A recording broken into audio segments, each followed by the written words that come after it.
Durante a leitura, o grupo de clientes estava com o coração e mente.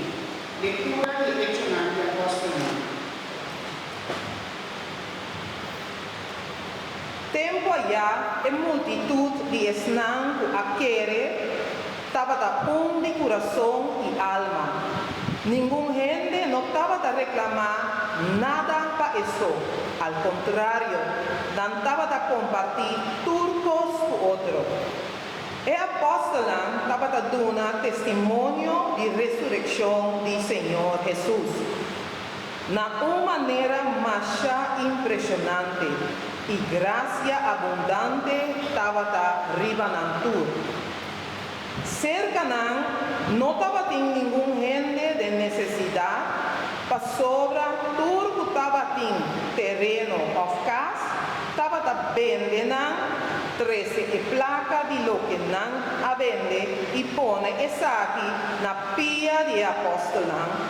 E essa aqui não estava a parte para cada segundo sua necessidade. Palavra de Deus.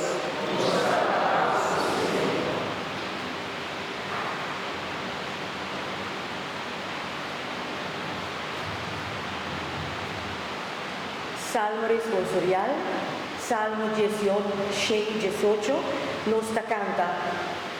Misericordia del Señor está eterno, aleluya.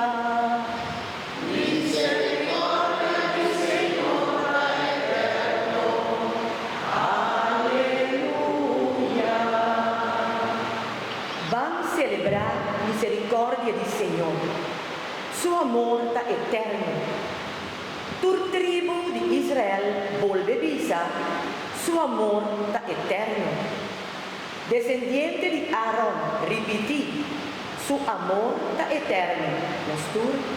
Misericordia del Señor está eterno.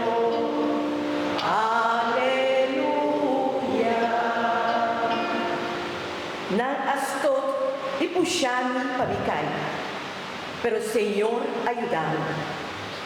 Señor, a trece salvación. Esta mi força e alegria. Grito de júbilo da zona foi detente de seu pueblo. Misericordia del Señor está eterno. Aleluya. E piedra rechazada para entrar havia a pedra principal. Tu esse da trabalho do Senhor, milagre para nos vista. Aveta é dia o Senhor atrás. Vamos celebrar com alegria. Misericórdia